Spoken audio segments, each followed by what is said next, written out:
ಆತ್ಮೀಯರೇ, MS ಚಾನಲ್ಗೆ ಸುಸ್ವಾಗತ. MS ಚಾನಲನ್ನು ಸಬ್ಸ್ಕ್ರೈಬ್ ಮಾಡಿಕೊಳ್ಳಿ ಹಾಗೂ ಕೆಳಗೆ ಕಾಣುವ ಬೆಲ್ ಐಕನನ್ನು ಒತ್ತಿ ಎಲ್ಲ ವಿಡಿಯೋಗಳನ್ನು ನೋಡಿ ಆನಂದಿಸಿ. ಎಲ್ಲರಿಗೂ ಒಳಿತಾಗಲಿ, ಎಲ್ಲರಿಗೂ ಶುಭವಾಗಲಿ.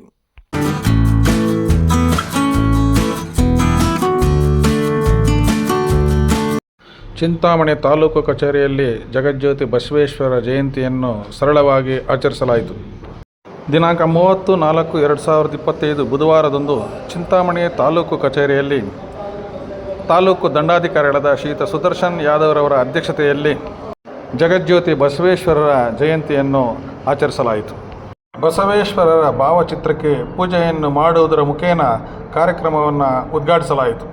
ಕನ್ನಡ ಸಾಹಿತ್ಯ ಪರಿಷತ್ತಿನ ಮಾಜಿ ಅಧ್ಯಕ್ಷರು ಹಾಗೂ ತಳಗವಾರ ಪ್ರೌಢಶಾಲೆಯ ಮುಖ್ಯ ಶಿಕ್ಷಕರಾದ ಶ್ರೀಯುತ ದೇವರಾಜ್ರವರು ಮುಖ್ಯ ಅತಿಥಿಗಳಾಗಿ ಆಗಮಿಸಿ ಬಸವೇಶ್ವರರ ಬಾಲ್ಯ ಜೀವನ, ಅವರು ಬೆಳೆದು ಬಂದ ರೀತಿ ಹಾಗೂ ಬಿಜ್ಜಳನ ಆಸ್ಥಾನದಲ್ಲಿ ಅವರು ಒಂದೊಂದು ಹುದ್ದೆಯನ್ನು ಯಾವ ರೀತಿ ಅಲಂಕರಿಸಿದರು ಹಾಗೂ ಸಮಾಜದಲ್ಲಿ ಶೋಷಿತ ವರ್ಗದವರಿಗೆ ಅವರು ನೀಡಿದಂತಹ ಕೊಡುಗೆ, ಗೌರವ ಇವೆಲ್ಲವನ್ನು ಸವಿವರವಾಗಿ ವಿವರಿಸಿದರು. 800 ವರ್ಷಗಳ ಹಿಂದೆಯೇ 12ನೇ ಶತಮಾನದಲ್ಲೇ ಬಸವೇಶ್ವರರು ಅಂದು ಸಂವಿಧಾನವನ್ನು ರಚನೆ ಮಾಡಿದರು. ಅವರು ಹಾಕಿಕೊಟ್ಟಂತಹ ಮೂಲ ಪರಿಕಲ್ಪನೆಯಲ್ಲಿಯೇ ಸಮಾನತೆಯ ದೃಷ್ಟಿಯಿಂದ ಅಂಬೇಡ್ಕರ್ ಅವರು ಸಂವಿಧಾನವನ್ನು ರಚಿಸಿದ್ದಾರೆ ಎಂದು ತಿಳಿಸಿದರು. ಕಾರ್ಯಕ್ರಮದಲ್ಲಿ ಭಾಗವಹಿಸುವಂಥ ಎಲ್ಲ ವೀರಶೈವರು ಬಸವೇಶ್ವರರ ಭಾವಚಿತ್ರಕ್ಕೆ ಪೂಜೆಯನ್ನು ಸಲ್ಲಿಸಿದರು ಹಾಗೂ ಪುಷ್ಪ ನಮನಗಳನ್ನು ಸಲ್ಲಿಸಿದರು. ಕಾರ್ಯಕ್ರಮದಲ್ಲಿ ಚಿಂತಾಮಣಿ ತಾಲೂಕು ಪ್ರೌಢಶಾಲಾ ಸಹ ಶಿಕ್ಷಕರ ಸಂಘದ ಅಧ್ಯಕ್ಷರಾದ ಶ್ರೀಯುತ ಮಂಜುನಾಥ್ ರವರು ಉಪಸ್ಥಿತರಿದ್ದು ಕಾರ್ಯಕ್ರಮದ ಸಂಪೂರ್ಣ ನಿರ್ವಹಣೆಯನ್ನು ನಡೆಸಿಕೊಟ್ಟರು. ಕಾರ್ಯಕ್ರಮದಲ್ಲಿ ಅಖಿಲ ಭಾರತ ವೀರಶೈವ ಲಿಂಗಾಯತ ಮಹಾಸಭಾದ ಚಿಕ್ಕಬಳ್ಳಾಪುರ ಜಿಲ್ಲಾ ಉಪಾಧ್ಯಕ್ಷರಾದ ಶ್ರೀಯುತ ಸುರೇಶ್ ಎಸ್ ರವರು ಉಪಸ್ಥಿತರಿದ್ದರು ಹಾಗೂ ಚಿಂತಾಮಣಿ ತಾಲೂಕು ಅಖಿಲ ಭಾರತ ವೀರಶೈವ ಲಿಂಗಾಯತ ಮಹಾಸಭಾದ ಅಧ್ಯಕ್ಷರಾದ ಶ್ರೀಯುತ ನಳರಾಜ್ರವರು ಹಾಗೂ ಖಜಾಂಚಿಗಳಾದ ಶ್ರೀಯುತ ನಟರಾಜ್ರವರು ಉಪಸ್ಥಿತರಿದ್ದರು. SSBS ಬಸ್ ಮಾಲೀಕರಾದ ಶ್ರೀ ಶಿವಶಂಕರ್ ಹಾಗೂ ಅಡಿಕೆ ವ್ಯಾಪಾರಿಗಳಾದ DN ಬಸವರಾಜ್ರವರು ಉಪಸ್ಥಿತರಿದ್ದರು.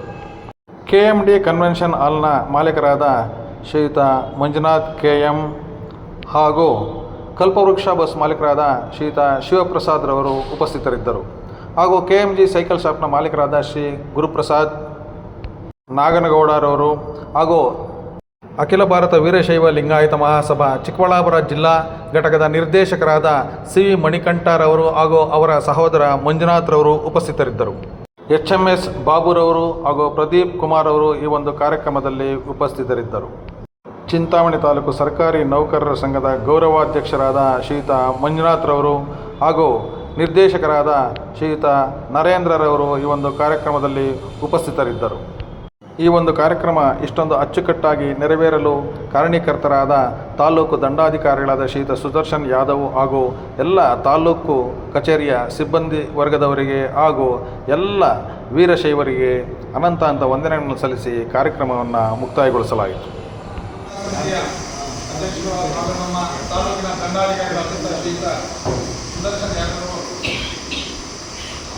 ಜಗಜ್ಯೋತಿ ವಿಶ್ವಗುರು ಬಸವೇಶ್ವರ ಜಯಂತಿಯನ್ನು ಭಾವಚಿತ್ರಕ್ಕೆ ಪೂಜೆಯನ್ನು ನೆರವೇರಿಸುವುದಕ್ಕೆ ಉದ್ಘಾಟನೆ ಮಾಡಿದ್ದಾರೆ. ಅವರೆಲ್ಲರಿಗೂ ನಾನು ಮತ್ತೊಮ್ಮೆ ಇಲ್ಲಿ ಆಗಮಿಸಿದಂಥ ತಾಲೂಕು ಕಚೇರಿಯ ಎಲ್ಲ ನೌಕರರಿಗೆ ನಾನು ಮತ್ತೊಮ್ಮೆ ಎಲ್ಲರಿಗೂ ವಂದನೆಗಳನ್ನು ಸಲ್ಲಿಸುತ್ತಾ ಈ ಒಂದು ಕಾರ್ಯಕ್ರಮಕ್ಕೆ ಕನ್ನಡ ಸಾಹಿತ್ಯ ಪರಿಷತ್ತಿನ ಮಾಜಿ ಅಧ್ಯಕ್ಷರು ಹಾಗೂ ತಳವಾರ ಪ್ರೌಢಶಾಲೆಯ ಮುಖ್ಯ ಶಿಕ್ಷಕರಾಗಿದ್ದ ದೇವರಾಜರು ಬಸವಣ್ಣನವರು ಮಾತಾಡಬೇಕಾದ್ರು ನಾನು ಹೇಳ್ತೇನೆ.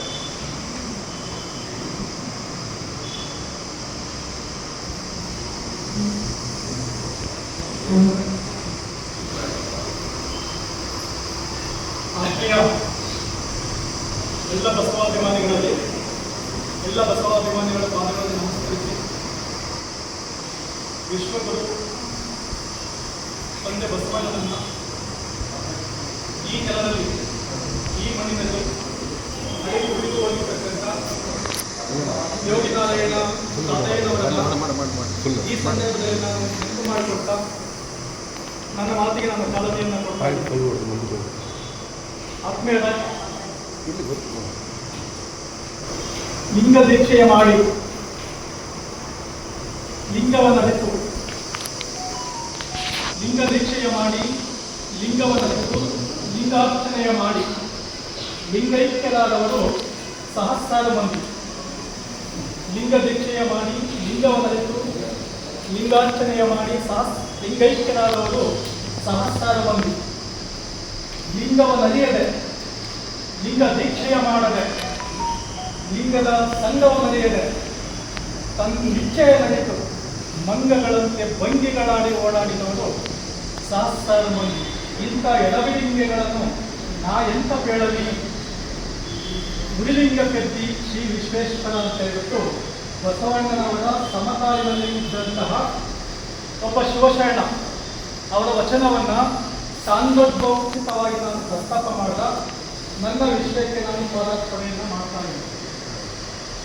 ಆತ್ಮೀಯ ತಾಲೂಕು ಆಡಳಿತ ವತಿಯಿಂದ ರಾಷ್ಟ್ರೀಯ ಹಬ್ಬಗಳ ಆಚರಣಾ ಸಮಿತಿಯ ವತಿಯಿಂದ ಇವತ್ತೇನು ಜಗಜ್ಯೋತಿ ಬಸವಣ್ಣನ ಜಯಂತಿಯನ್ನು ಆಚರಣೆ ಮಾಡತಕ್ಕಂಥ ಈ ಒಂದು ಕಾರ್ಯಕ್ರಮದ ವೇದಿಕೆಯ ಮೇಲೆ ಹಾಸನರಾಗಿರ್ತಕ್ಕಂಥ ನಮ್ಮ ತಾಲೂಕಿನ ತಹಸೀಲ್ದಾರರು ಮತ್ತು ತಾಲೂಕಿನ ದಂಡಾಧಿಕಾರಿಗಳು ಆಗಿರ್ತಕ್ಕಂಥ ಗೌರವಾನ್ವಿತ ಶ್ರೀ ಸುದರ್ಶನ್ ಯಾದವ್ ಅವರ ಹಾಗೂ ಈ ಒಂದು ವೇದಿಕೆಯಲ್ಲಿ ಉಪಸ್ಥಿತರಿರ್ತಕ್ಕಂಥ ಜಿಲ್ಲಾ ವೀರಶೈವ ಸಮಾಜದ ಉಪಾಧ್ಯಕ್ಷರಾಗಿರ್ತಕ್ಕಂಥ ಸುರೇಶ್ ಅವರ, ತಾಲೂಕು ವೀರಶೈವ ಸಮಾಜದ ಅಧ್ಯಕ್ಷರಾಗಿರ್ತಕ್ಕಂಥ ಶ್ರೀಯುತ ನಟರಾಜ್ ಅವರ ಮತ್ತು ತಾಲೂಕಿನ ಪ್ರೌಢಶಾಲಾ ಸಹಶಿಕ್ಷಕರ ಸಂಘದ ಅಧ್ಯಕ್ಷರಾಗಿರ್ತಕ್ಕಂಥ ಶ್ರೀಯುತ ಮಂಜುನಾಥ್ ಅವರ, ಈ ಒಂದು ಕಾರ್ಯಕ್ರಮದಲ್ಲಿ ಭಾಗವಹಿಸಿರ್ತಕ್ಕಂಥ ಎಲ್ಲ ತಾಲೂಕಿನ ಸಿಬ್ಬಂದಿ ವರ್ಗದವರ, ಮಾಧ್ಯಮ ಸ್ನೇಹಿತರೆ ಹಾಗೂ ಆತ್ಮೀಯ ಮಾತೃ ಬದನೆಯರ, ಆತ್ಮೀಯರೇ, ಬಹುಶಃ ತಮಗೆಲ್ಲ ಗೊತ್ತಿರುವಂತೆ ಕರ್ನಾಟಕದ ಸಾಂಸ್ಕೃತಿಕ ಮತ್ತು ಸಾಹಿತ್ಯಿಕ ಇತಿಹಾಸದ ಪುಟಗಳನ್ನು ನಾವು ಒಂದು ಕ್ಷಣ ಬಿಚ್ಚಿ ನೋಡಿದಾಗ ಕರ್ನಾಟಕದ ಸಾಂಸ್ಕೃತಿಕ ಮತ್ತು ಸಾಹಿತ್ಯಿಕ ಇತಿಹಾಸ ಪುಟಗಳನ್ನು ನಾವು ಒಂದು ಕ್ಷಣ ಮನನ ಮಾಡಿದಾಗ ನೋಡಿದಾಗ ಸರಿಸುಮಾರು 8 ಶತಮಾನಗಳ ಹಿಂದೆ 800-900 ವರ್ಷಗಳ ಹಿಂದೆ ಇದೇ ನೆಲದಲ್ಲಿ ಇದೇ ಮಣ್ಣಿನಲ್ಲಿ ಸಾಂಸ್ಕೃತಿಕವಾದಂತಹ ಒಂದು ನಭೋಮಂಡಲದಲ್ಲಿ ವಿಶಿಷ್ಟವಾಗಿರ್ತಕ್ಕಂಥ ಒಂದು ನಕ್ಷತ್ರ ಪುಂಜ ಗೋಚರಾಗ್ತದೆ ಅಂತಕ್ಕಂಥದ್ದು ಅದೇನು ಉತ್ಪ್ರೇಕ್ಷೆ ಇಲ್ಲ. ಇಂಥ ನಕ್ಷತ್ರ ಪುಂಜದಲ್ಲಿ ಬೆಳಗಿರ್ತಕ್ಕಂಥ ಎಲ್ಲ ನಕ್ಷತ್ರಗಳು ಕೂಡ ತನ್ನದೇ ಆದ ಕಾಂತಿ ಇದೆ, ತನ್ನದೇ ಆದ ವೈಶಿಷ್ಟ್ಯತೆ ಇದೆ, ತನ್ನದೇ ಆದ ಕ್ರಾಂತಿ ಇದೆ, ತನ್ನದೇ ಆದ ವ್ಯಕ್ತಿತ್ವ ಇದೆ. ಇಷ್ಟಿದ್ರೂ ಕೂಡ ಒಂದು ಇನ್ನೊಂದರ ಜೊತೆ ಯಾವುದೇ ಅಮ್ಮುಬಿಂಬಗಳಿಲ್ಲ, ಯಾವುದೇ ರಾಗದ್ವೇಷಗಳಿಲ್ಲ. ಇವರೆಲ್ಲರ ಉದ್ದೇಶವೂ ಕೂಡ ಮನುಕುಲದ ಒಳಿತಿಗಾಗಿ ನಡೆಯುತ್ತದೆ. ಇವರೆಲ್ಲರ ಉದ್ದೇಶಗಳು ಕೂಡ, ಇವರೆಲ್ಲರ ಆಶಯಗಳು ಕೂಡ ಮನುಕುಲದ ಏಳಿಗೆಗಾಗಿ ತೋರಿಸುತ್ತದೆ. ಸಮಾಜದಲ್ಲಿ ಯಾರು ಶೋಷಣೆಗೆ ಒಳಗಾಗಿರ್ತಾರೆ, ಸಮಾಜದಲ್ಲಿ ಯಾವ ಸಮುದಾಯ ಉಳಿತಕ್ಕೆ ಒಳಗಾಗಿರ್ತದೆ, ಆ ಸಮುದಾಯವನ್ನು ಮೇಲೆತ್ತುವ ಕಡೆ ಇವರ ಚಿಂತನೆಗಳು ಸಾಗಿ ಹೋಗ್ತವೆ. ಇಂತಹ ನಕ್ಷತ್ರ ಪುಂಜಗಳಲ್ಲಿ ಅತ್ಯಂತ ಕಾಂತೀಯುತವಾದಂತಹ ನಕ್ಷತ್ರ ಯಾವ್ದಪ್ಪ ಅಂತಂದ್ರೆ ಅದೇ ಬಸವಣ್ಣನವರು ಅಂತಂದ್ರೆ ಇಂಥ ಬಸವಣ್ಣನವರು ಸರಿಸುಮಾರು 12ನೇ ಶತಮಾನದಲ್ಲಿ 1131-34 ಈ ಒಂದು ಆಸುಪಾಸಿನಲ್ಲಿ ಇವತ್ತೇನು ಬಿಜಾಪುರ ಜಿಲ್ಲೆ ಇದೆ, ಬಸವನ ಬಾಗೇವಾಡಿ ಅಥವಾ ಇಂಗಳೇಶ್ವರ ಬಾಗೇವಾಡಿ ಅಂತ ಏನು ನಾವು ಕರಿತೀವಿ, ಆ ಒಂದು ಬಾಗೇವಾಡಿಯಲ್ಲಿ ಮಾದರಸ ಮತ್ತು ಮಾದಲಾಂಬಿಕೆಯ ಬ್ರಾಹ್ಮಣ ದಂಪತಿಗಳಿಗೆ ಮೂರನೇ ಮಗುವಾಗಿದ್ದ ಜನ್ಮ. ಕಡು ಬಡತನದಲ್ಲಿ ಬೆಳೆದಂಥ ಈತ ಅವತ್ತು ಆ ಒಂದು ಅಗ್ರಹಾರಕ್ಕೆ ಸೇರಿತು.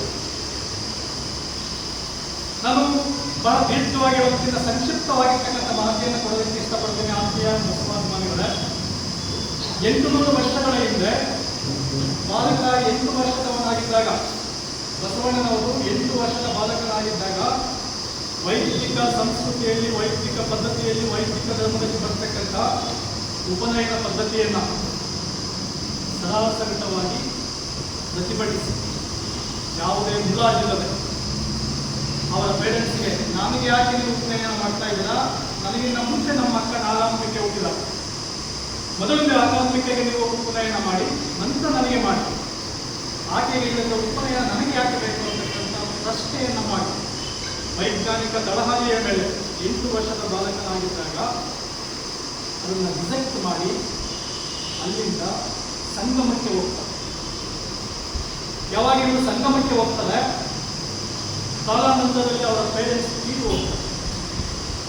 ಸೊ ಅಕ್ಕ ನಾಗಾಂಬಿಕೆ ಮತ್ತು ಮಾವನಾಗಿರ್ತಕ್ಕಂಥ ಶಿವಸ್ವಾಮಿಯ ಆಶ್ರಯದಲ್ಲಿ ಅಲ್ಲಿ ಇವರಿಗೆ ಅಚಾನಕ್ಕಾಗಿ ಸಿಗ್ತಕ್ಕಂಥ ಜಾತವೇದ ಮುನಿಗಳಿರ್ತಕ್ಕಂಥ ಗುರುಗಳ ಆಶ್ರಯದಲ್ಲಿ ತನ್ನ ಎಲ್ಲ ವಿದ್ಯಾಭ್ಯಾಸವನ್ನು ಕೂಡ ಮಾಡ್ತಾರೆ, ಪಾಂಡಿತ್ಯವನ್ನು ಗಳಿಸ್ಕೊಳ್ತಾರೆ.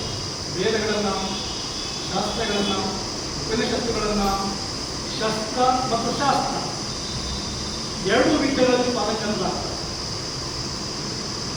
ಅದೇ ಸಂದರ್ಭದಲ್ಲಿ ಇವರ ಮಾವನಾಗಿರ್ತಕ್ಕಂಥ ಬಲದೇವ ಅಂತಕ್ಕಂಥವರು ವಿಜ್ಞಾನ ಸಾಮ್ರಾಜ್ಯದಲ್ಲಿ ಭಂಡಾರಿಯಾಗಿ ಕೆಲಸ ಮಾಡ್ತಾ ಇರ್ತಾರೆ. ಸೊ ಅವರ ಸಹಾಯದಿಂದ ಈತ ಸುಮಾರು 15 ವರ್ಷ 20 ವರ್ಷ ವಿದ್ಯೆಯನ್ನು ಕಲಿತು ಅಲ್ಲಿಂದ ನೇರವಾಗಿ ವಿಜ್ಞಾನ ಆಸ್ಥಾನಕ್ಕೆ ಸಾರ್ವಜನಿಕನಾಗಿ ಕೆಲಸಕ್ಕೆ ಸೇರ್ತಾರೆ. ಇತಿಹಾಸ ಸುಮಾರು ವರ್ಷಗಳ ಕಾಲ ಕಾರಣಕ್ಕಂತೂ ಲೆಕ್ಕಪತ್ರಗಳನ್ನು ಬರೀತಕ್ಕಂಥ ಕೆಲಸ. ಅದಾದ ತರುವಾಯ ವಿಜ್ಞಾನ ಸಾಮ್ರಾಜ್ಯದ ದೊರೆಗೆ ಈತನ ವ್ಯಕ್ತಿತ್ವವನ್ನು ಕಂಡು, ತನ್ನ ಪಾಂಡಿತ್ಯವನ್ನು ಕಂಡು ಸಂಪೂರ್ಣವಾಗಿ ಆತ ಮಾರಿ ಹೋಗ್ತಾನೆ. ಹಾಗೆ ಪ್ರಮೋಷನ್ ಕೊಡ್ತಾ ಹೋಗ್ತಾರೆ. ಇವತ್ತು ನಾವೇನು ಡಿಪಾರ್ಟ್ಮೆಂಟಲ್ಲಿ ಪ್ರಮೋಷನ್ ಅಂತ ಹೇಳ್ತೀವಿ, ಅವಾಗ ಅವರಿಗೆ ಪ್ರಮೋಷನ್ ಕೊಡ್ತಾ ಹೋಗ್ತಾರೆ. ಮಂತ್ರಿ ಆಗ್ತಾರೆ, ಅರ್ಥಮಂತ್ರಿ ಆಗ್ತಾರೆ, ಕೊನೆಗೆ ಪ್ರಧಾನಮಂತ್ರಿ ಆಗ್ತಾರೆ, ದಂಡನಾಯಕ ಆಗ್ತಾರೆ. ಆ ರಾಜ್ಯದ ಒಡೆಯನ ಆರ್ಥಿಕ ಶಿಸ್ತನ್ನು ಕಾಪಾಡುವ ಏನು GDP ಅಂತ ಹೇಳ್ತೀವಿ, ಅದು ಹೆಚ್ಚಾಗಿ ಅವರು ಕಾರ್ಯವನ್ನು ನಿರ್ವಹಿಸ್ತಾರೆ ಅಂತ ಇತಿಹಾಸದಲ್ಲಿ ಕಂಡುಬರುತ್ತದೆ. ಸೊ ಈ ಕಾಲಘಟ್ಟದಲ್ಲಿ ಬಹಳ ಮುಖ್ಯವಾಗಿ ಇವತ್ತು ನಾವೇನು 70 ವರ್ಷ 75 ವರ್ಷ ಸ್ವತಂತ್ರ ಗಳಿಸಿ ಸಂವಿಧಾನವನ್ನು ಗಾಳಿಗೆ ಬಂದು ಜಾತೀಯತೆಯನ್ನು ಹೋಗಲಾಡಿಸ್ತಕ್ಕಂಥ ನಾವೆಲ್ಲ ಏನು ಪ್ರಯತ್ನ ಮಾಡ್ತಾ ಇದ್ದೀವಿ, ಇವತ್ತು ಹೋಗಲಾಡಿಸಿದೀವ ಅಂತಕ್ಕಂಥ ನಮ್ಮೊಂದಷ್ಟು ನಾವು ಆತ್ಮಸಾಕ್ಷಿ ಕೇಳ್ಕೊಂಡಾಗ ಬಹುಶಃ ಉತ್ತರ ನಿಮ್ಮ ಆತ್ಮಸಾಕ್ಷಿಗೆ ಸಿಗ್ತಾ ಇದೆ. ಸೊ ಹಾಗಾಗಿ ಅವತ್ತು ರಾಜಪ್ರಭುತ್ವದಲ್ಲಿ, ಇವತ್ತು ನಾವು ಪ್ರಜಾಪ್ರಭುತ್ವದಲ್ಲಿ ವಾಸ ಮಾಡ್ತಾ ಇದ್ದೀವಿ, ಅವತ್ತು ರಾಜಪ್ರಭುತ್ವದಲ್ಲಿ ಈ ಜಾತೀಯತೆಯನ್ನು ನಿರ್ಮೂಲನೆ ಮಾಡಬೇಕು, ಸಮಾಜದ ಎಲ್ಲ ವರ್ಗದ ಜನ ಒಂದು ಸಮಾನತೆಯನ್ನು ಕಾಣಬೇಕು ಅಂತ ಹೇಳ್ಬಿಟ್ಟು ಅವತ್ತಿನ ಅನುಭವ ಮಂಟಪದಲ್ಲಿ ಇರತಕ್ಕಂಥ ಶಿವಶರಣರಾಗಿರ್ತಕ್ಕಂಥ ಒಬ್ಬ ಬ್ರಾಹ್ಮಣ ಹುಡುಗಿಗೆ, ಲಾವಣ್ಯ ಅಂತಕ್ಕಂಥ ಬ್ರಾಹ್ಮಣ ಹುಡುಗಿಗೆ ಮತ್ತು ಮತ್ತೊಬ್ಬ ಶಿವಶರಣರಾಗಿರ್ತಕ್ಕಂಥ ಅಲೆಯನ ಮಗನಿಗೆ ಇಬ್ಬರಿಗೂ ಕೂಡ ಮದುವೆಯನ್ನು ಅಂತರ್ಜಾತೀಯ ವಿವಾಹವನ್ನು ಮಾಡ್ತಾರೆ. ಆಗ ಇವತ್ತೇ ನಾವು ಅಂತರ್ಜಾತೀಯ ವಿವಾಹವನ್ನು ಒಪ್ಪಿಕೊಳ್ಳತಕ್ಕಂಥ ಸಂಸ್ಕೃತಿಯನ್ನು ನಾವು ಯಾರೂ ಇಲ್ಲ. ಮೇಲ್ನೋಟಕ್ಕೆ ನಾವೆಲ್ಲ ಹೇಳ್ತಿರುತ್ತಷ್ಟೇ ನಿಮ್ಮಲ್ಲಿ ಭಾಷಣದಲ್ಲಿ, ಬಟ್ ವಾಸ್ತವದಲ್ಲಿ ನಮಗಿದೀವ ಖಂಡಿತ ಇಲ್ಲ. ಅವತ್ತು 800 ವರ್ಷಗಳ ಹಿಂದೆ ಇವರ ಸ್ಥಿತಿ ಹೆಂಗಾಗಿಬೇಡ, ಆ ವಿಜ್ಞಾನ ಸಾಮ್ರಾಜ್ಯದಲ್ಲಿ ಅಲ್ಲೋಲ ಕಲ್ಲೋಲ ಆಗ್ತದೆ, ದೊಡ್ಡ ಕ್ರಾಂತಿ ಆಗ್ತದೆ. ಆಮೇಲೆ ನಾವೆಲ್ಲ ಹೆಮ್ಮೆ ಪಡಬೇಕಾಗಿರ್ತಕ್ಕಂಥದ್ದು ಇಡೀ ಪ್ರಪಂಚದಲ್ಲಿ ಈ ವಚನ ಚಳವಳಿ ಅಥವಾ ವಚನ ಧರ್ಮ ಅಥವಾ ವಚನ ಸಾಹಿತ್ಯ ಅಥವಾ ಬಸವ ಧರ್ಮ ಅಂತ ಏನು ಶರಣ ಸಂಸ್ಕೃತಿ ಅಥವಾ ಕಾಯಕ ಸಂಸ್ಕೃತಿ ಅಂತಿವೆ, ಎಲ್ಲೂ ಕೂಡ ಇತಿಹಾಸದಲ್ಲಿ ನಮಗೆ ಪ್ರಪಂಚದ ಇತಿಹಾಸದಲ್ಲಿ ಅಂತರ್ಜಾತೀಯ ವಿವಾಹ ಆಗಿರ್ತಕ್ಕಂಥದ್ದು 12ನೇ ಶತಮಾನ ಕಾಲಘಟ್ಟದಲ್ಲ. ಅಟ್ ದ ಫಸ್ಟ್ ಟೈಮ್ ಇದು ಅಂತರ್ಜಾತೀಯ ವಿವಾಹವನ್ನು ಅವರ ಪೂರ್ವದೃಷ್ಟಿಯಲ್ಲಿ ಸಾಕಷ್ಟು ಅಲ್ಲೋಲ ಆಗ್ತದೆ. ಆಮೇಲೆ ಇಬ್ಬರು ನವ ಜೋಡಿಗಳನ್ನು, ಆ ನವ ವಧುಗಳನ್ನು ಆ ಬಿಜ್ಜಳ ಸಾಮ್ರಾಜ್ಯದಲ್ಲಿ ಆನೆಯ ಕಾಲಿಗೆ ಕಟ್ಟಿಕೊಂಡು ಅದನ್ನು ಸಾಯಿಸ್ತಾರೆ. ಬಸವಣ್ಣನವರು ಕೂಡ ಕಾರಣಾಂತರದಿಂದ ಸಂಗಮಕ್ಕೆ ಹೋಗಿ ಆತ್ಮಹತ್ಯೆಯನ್ನು ಮಾಡಿಕೊಳ್ತಾರೆ ಅಂತಕ್ಕಂಥ ಪ್ರತೀತಿ ಇದೆ. ಕೆಲವರು ಕೊಲೆ ಮಾಡುವಂತಕ್ಕಂಥ ವಾದವನ್ನು ಕೂಡ ಮಂಡಿಸ್ತಾರೆ. ಇರಲಿ, ಅದು ನಮಗೆ ಮುಖ್ಯ ಅಲ್ಲ. ಆದರೆ ನಾವು ಗಮನಿಸಬೇಕಾಗಿರ್ತಕ್ಕಂಥದ್ದೇನು, ಬಸವಣ್ಣನ ಜಯಂತಿಯ ಮುಖಾಂತರ ನಾವು ಗಮನಿಸಬೇಕಾಗಿರ್ತಕ್ಕಂಥದ್ದೇನು ಅಂತಂದಾಗ, ನೋಡಿ, ಕುವೆಂಪು ಅವರಿಗೆ 1955ರಲ್ಲಿ ಜ್ಞಾನಪೀಠ ಪ್ರಶಸ್ತಿ ಸಿಗ್ತದೆ ರಾಮಾಯಣ ದರ್ಶನ ಕೃತಿ. ಆಗ ಅವರ ಶಿಷ್ಯರಾಗಿರ್ತಕ್ಕಂಥ ಜವರೇಗೌಡರು ಅವರನ್ನು ಪ್ರಶ್ನೆ ಮಾಡ್ತಾರೆ, ಗುರುಗಳೇ, ನೀವೇನು ರಾಮಾಯಣದ ಅಷ್ಟು ಪಡ್ಕೊಂಡ್ಬಿಟ್ಟಿರಲ್ಲ, ನಿಮ್ಮ ಪುಸ್ತಕ ಸಾಮಾನ್ಯ ಜನಕ್ಕೆ ಅರ್ಥ ಆಗಲ್ಲ, ಅದೆಲ್ಲ ಪಂಡಿತರನ್ನು ವ್ಯಾಸಂಗ ಮಾಡಬೇಕು. ಸಾಮಾನ್ಯ ಜನಕ್ಕೆ ಅರ್ಥ ಆಗುವ ರೀತಿಯಲ್ಲಿ ನೀವೊಂದು ಕವನ ಬರ್ಕೊಡಿ ಅಂತ ಕೇಳೋದನ್ನ ತಕ್ಷಣ ಕುವೆಂಪು ಅವರು ಕಾರ್ತಿಕದ ಕತ್ತಲೆಯಲ್ಲಿ ಆಕಾಶ ದೀಪವಾಗಿ ನೀ ಬಂದೆ 8 ಶತಮಾನಗಳ ಹಿಂದೆ, ಓ ಜಗಜ್ಯೋತಿ ಬಸವೇಶ್ವರ ನೀ ಅಮರವೀರ ಅಂತ ಸಾಲಗಳನ್ನು ಬರ್ಕೊಂಡು ಹೋಗ್ತಾ ಇರ್ತಾರೆ. ನಾನು ಯಾಕೆ ಮಾತನ್ನು ಹೇಳ್ತಾ ಇದ್ದೀನಿ ಅಂತಂದ್ರೆ, ಬಸವಣ್ಣ 800 ವರ್ಷಗಳ ಹಿಂದೆ ರಾಜಪ್ರಭುತ್ವದಲ್ಲಿ, ಇವತ್ತು ಯಾಕೆ ನಿಮಗೆ ಬಸವಣ್ಣ ಬೇಕು ಅಥವಾ ಬಸವ ತತ್ವಗಳು ಇವತ್ತು ನಮಗೆ ಯಾಕೆ ಅವಶ್ಯಕತೆ ಆಗ್ತವೆ, ಅನಿವಾರ್ಯ ಆಗ್ತವೆ? ಬಸವಣ್ಣನ ವಿಚಾರಗಳನ್ನು ಹೆಜ್ಜೆ ಹೆಜ್ಜೆಗೂ ಕೂಡ ಇವತ್ತು ನಾವು ಪ್ರಚಾರ ಮಾಡ್ತಕ್ಕಂಥ ಅವಶ್ಯಕತೆ ನಮಗಿದೆ. ದುರಾದೃಷ್ಟವಶಾತ್ ನಾವು ಬಸವಣ್ಣನವರಂಥ ಜಯಂತಿಗಳನ್ನು ಅಥವಾ ಬುದ್ಧನಂಥ ಜಯಂತಿಗಳನ್ನು ಅಥವಾ ಅಂಬೇಡ್ಕರ್ನ ಜಯಂತಿಗಳನ್ನು ಅಥವಾ ಮತ್ತೆ ಯಾವುದೋ ವಾಲ್ಮೀಕಿಯ ಜಯಂತಿಗಳಿಗಷ್ಟೇ ಸೀಮಿತ ಮಾಡಿಕೊಂಡು ಅದನ್ನು ಜಾತಿಯ ಸಂಕೋಲೆಗಳಲ್ಲಿ ಇವತ್ತು ನಾವೆಲ್ಲ ಬಂಧಿಸಿದ್ದೀವಿ ಅಂತ ಹೇಳ್ಬಿಟ್ಟು ನನಗೆ ಭಾವನೆ ಆಗ್ತಾ ಇದೆ. ನೋಡಿ, ಇಡೀ ಜಗತ್ತಿಗೆ ಅಹಿಂಸೆಯ ತತ್ವವನ್ನು ಹೇಳ್ಕೊಡ್ತಿರ್ತಕ್ಕಂಥವ್ರು ಬುದ್ಧ. ಕ್ರಿಸ್ತಪೂರ್ವದಲ್ಲಿ ಇಡೀ ಜಗತ್ತಿಗೆ ಅಹಿಂಸೆಯ ತತ್ವವನ್ನು ಹೇಳ್ಕೊಡ್ತಿರ್ತಕ್ಕಂಥವ್ರು ಬುದ್ಧ. ಆ ಬುದ್ಧ ರಾಜನಾಗಿದ್ದುಕೊಂಡು, ಕ್ಷತ್ರಿಯನಾಗಿದ್ದುಕೊಂಡು ರಾಜಧರ್ಮದ ಮೇಲೆ ರಾಜ ಪರಂಪರೆಯ ಮೇಲೆ ತನ್ನ ಧರ್ಮವನ್ನು ಸ್ಥಾಪನೆ ಮಾಡೋದಕ್ಕೆ ಪ್ರಯತ್ನ ಪಟ್ಟ. ಆದರೆ ಬಸವಣ್ಣನವರು ರಾಜಪ್ರಭುತ್ವದಲ್ಲಿ ಇದ್ದುಕೊಂಡು 800 ವರ್ಷಗಳ ಹಿಂದೆ ಸುಮಾರು 3-4 ಸಾವಿರ ಜನ ಶಿವಶರಣರನ್ನಾಗಿ ಮಾಡತಕ್ಕಂಥ ಕೀರ್ತಿ. ಅಷ್ಟೇ ಅಲ್ಲದೆ 12,000 ಜನ ವೇಶ್ಯೆಯರನ್ನ, ನೀವು ನಂಬಿದ್ರೆ ಬಿಟ್ಟರೆ ಗೊತ್ತಿಲ್ಲ, ಹರಿಹರನ ಪ್ರಕಾರ 12,000 ಜನ ವೇಶ್ಯೆಯರನ್ನ ಶರಣಗಾರ್ತಿಯರನ್ನಾಗಿ ಮಾಡತಕ್ಕಂಥ ಕೀರ್ತಿ ಇದೇ ನಮ್ಮ ಬಸವಣ್ಣನವರಿಗೆ ಸಲ್ಲಬೇಕಾಗ್ತದೆ. ಸಮಾಜದಲ್ಲಿರ್ತಕ್ಕಂಥ ಕಟ್ಟ ಕಡೆಯ ವ್ಯಕ್ತಿ ತಕ್ಕಯ್ಯ, ಅರಳಯ್ಯ, ಮಾದಿಗರ ಚೆನ್ನಯ್ಯ, ದೇವರ ದಾಸಿಮಯ್ಯ, ಸೊಮ್ಮಲಗಿ ಸಿದ್ದರಾಮ ಹೆಸರನ್ನು ಯಾಕೆ ನಾನು ಕೋಟ್ ಮಾಡ್ತಾ ಇದ್ದೀನಿ ಅಂತಂದ್ರೆ, ಇವರು ಯಾರು ಕೂಡ ಮೇಲ್ವರ್ಗದವರಲ್ಲ. ಸಮಾಜದ ಕಟ್ಟ ಕಡೆಯಲ್ಲಿರ್ತಕ್ಕಂಥ ತಳ ಸಮುದಾಯದಿಂದ ಬಂದಿರತಕ್ಕಂಥ ವ್ಯಕ್ತಿಗಳು. ಈ ವ್ಯಕ್ತಿಗಳನ್ನ ಕರ್ಕೊಂಡ್ಬಂದು ಅವರಿಗೆ ಶಿಕ್ಷಣವನ್ನು ಕೊಡಿಸಿ, ಅವರಿಗೆ ಜಾಗೃತಿಯನ್ನು ಉಂಟು ಮಾಡಿ, ಅವರನ್ನು ಪಕ್ಕದಲ್ಲಿ ಕೂಡಿಸಿಕೊಂಡು ಅನುಭವ ಮಂಟಪದಲ್ಲಿ ಯಾವುದೇ ಜಾತಿ ಭೇದ ಮಾಡದೆ, ಯಾವುದೇ ಧರ್ಮ ಭೇದ ಮಾಡದೆ, ಯಾವುದೇ ಲಿಂಗ ಭೇದ ಮಾಡದೆ ಎಲ್ಲರನ್ನು ಸಮಾನವಾಗಿ ಕಂಡು ಅವರನ್ನು ಮುಖ್ಯವಾಹಿನಿಗೆ ತಂದು ರಾಜಪ್ರಭುತ್ವ ಇರುವಾಗ, ವಿಜ್ಞಾನ ರಾಜಪ್ರಭುತ್ವ ಇರುವಾಗ ಪ್ರಜಾಪ್ರಭುತ್ವದ ಕಲ್ಪನೆಯನ್ನು ಇಡೀ ಜಗತ್ತಿಗೆ ಸಾರಿಯಾಗಿರ್ತಕ್ಕಂಥವರು ಇದೇ ನಮ್ಮ ಬಸವಣ್ಣ. ಇವತ್ತು ನಾವೇನು ಅನುಭವ ಮಂಟಪ ಪಾರ್ಲಿಮೆಂಟ್ ಹೌಸ್ ಕಾಣ್ತೀವಿ, ಈ ಪಾರ್ಲಿಮೆಂಟ್ ಹೌಸ್ ಇರ್ತಕ್ಕಂಥದ್ದು ಇದೇ ನಮ್ಮ ಅನುಭವ ಮಂಟಪದ ಆಧಾರದ ಮೇಲೆ ಅಂತಕ್ಕಂಥದ್ದು ನಾವ್ಯಾರು ಕೂಡ ಮರೆಯಂಗಿಲ್ಲ. ಅವತ್ತೇನು ಬಸವಣ್ಣನವರು ತತ್ವಗಳಿತ್ತು, ಬಸವಣ್ಣನ ವಿಚಾರಗಳಿತ್ತು, ಅದು ಸಮಾನತೆ ಆಗ್ಬೋದು, ಜಾತ್ಯತೀತ ಆಗ್ಬೋದು, ಸಾರ್ವಭೌಮ ಆಗ್ಬೋದು, ಈ ಎಲ್ಲ ಅಂಶಗಳನ್ನು ಅಂಬೇಡ್ಕರ್ ಅವರು ಸಂವಿಧಾನದ ಪೀಠಿಕೆಯಲ್ಲಿ ಅಳವಡಿಸಿಕೊಂಡಿದ್ದಾರೆ ಅಂತಕ್ಕಂಥದ್ದು ಕೂಡ ಅಷ್ಟೇ ಸತ್ಯ. ಇದೇ ಅಂಶಗಳನ್ನು ಆಧಾರವಾಗಿಟ್ಟುಕೊಂಡೇ ಇವತ್ತು ಸಮಬಾಳು, ಸಮಪಾಲು, ಸರ್ವನಿಗೂ ಸಮಬಾಳು ಅಂತಕ್ಕಂಥ ವೇದವಾಗಿ ಇವತ್ತು ಹುಡುಕ್ತಾ ಇದ್ದಾರೆ ಅಂತಂದ್ರೆ ಅದಕ್ಕೆ ಕಾರಣ ಇದೇ ನಮ್ಮ ಬಸವಣ್ಣನವರು. ಇಂಥ ಬಸವಣ್ಣನವರು GS ಶಿವರುದ್ರಪ್ಪ ಅಂತಕ್ಕಂಥ ಒಬ್ಬ ಲೇಖಕರಿದ್ರು ನಮ್ಮ ಕನ್ನಡ ಸಾಹಿತ್ಯದ ಇತಿಹಾಸದಲ್ಲಿ. ಅವರು ಬಸವಣ್ಣನವರ ಬಗ್ಗೆ ಒಂದು ಪದ್ಯವನ್ನು ಹೇಳ್ತಾರೆ. ಇರಬಹುದು ನಿನಗಿಂತ ದೊಡ್ಡವರು ಈ ಜಗತ್ತಿನಲ್ಲಿ, ಇರಬಹುದು ನಿನಗಿಂತ ದೊಡ್ಡ ತ್ಯಾಗಿಗಳು ಈ ಭೂಮಿಯಲ್ಲಿ, ಇರಬಹುದು ನಿನಗಿಂತ ದೊಡ್ಡ ಯೋಗಿಗಳು ಈ ಭೂಮಿಯಲ್ಲಿ, ಇರಬಹುದು ನಿನಗಿಂತ ದೊಡ್ಡ ಆಧ್ಯಾತ್ಮ ಪುರುಷರು ಈ ಜಗತ್ತಿನಲ್ಲಿ. ಆದರೆ ಇರಲಾರರು ನಿನ್ನಂತೆ ನಿನ್ನೊಳಗಿನ ಅಂಕು ಡೊಂಕುಗಳನ್ನು ತೀರಿದವರು ಜಗತ್ತಿಗೆ ಇನ್ನೊಬ್ಬರನ್ನು ಕಾಣೋದಕ್ಕೆ ಸಾಧ್ಯ ಇಲ್ಲ ಅಂತಕ್ಕಂಥ ಮಾತನ್ನು ಹೇಳ್ತಾರೆ. ಆತ್ಮೀಯ ಎಲ್ಲ ಬಸವಾಭಿಮಾನಿಗಳೇ, ಇನ್ನೊಂದು 2 ನಿಮಿಷ ಮಾತು ಮುಗಿಸ್ತೀನಿ. ಬಸವಣ್ಣನವರು ಯಾಕೆ ನಮಗೆ ಪ್ರಸ್ತುತ ಆಗ್ತಾರೆ ಅಂತಂದ್ರೆ, ಬಸವಣ್ಣನ ವಿಚಾರವನ್ನು ನಮಗೆ ಇವತ್ತು ನಾನು ಬುದ್ಧನ ಅರ್ಥ ಮಾಡ್ಕೊಂಡಿದ್ದಿದ್ರೆ, ಬಹುಶಃ ಬುದ್ಧನ ಅಹಿಂಸೆ ತತ್ವವನ್ನು ನಾನು ಅರ್ಥ ಮಾಡ್ಕೊಂಡಿದ್ದಿದ್ರೆ, ಬಸವಣ್ಣನ ವಿಚಾರಗಳನ್ನು ದೈವೇ ಧರ್ಮದ ಮೂಲವಯ್ಯ, ದೈವವಿಲ್ಲದ ಧರ್ಮ ಯಾವುದಯ್ಯ, ದೈವೇ ಬೇಕು ಸಕಲ ಪ್ರಾಣಿಗಳಲ್ಲಿ ಅಂತಕ್ಕಂಥ ಮಾತನ್ನು ನಾನು ಅರ್ಥ ಮಾಡ್ಕೊಂಡಿದ್ದಿದ್ದೆ. ಇವನಾರವ ಇವನಾರವ ಇವನಾರವ ಇವನಮ್ಮವ ಇವನಮ್ಮವ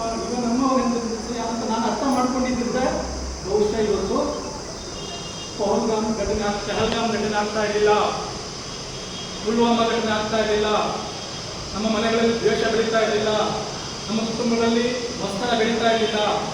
ಬಟ್ ನಮ್ಮಲ್ಲಿ ಏನಾಗಿದೆ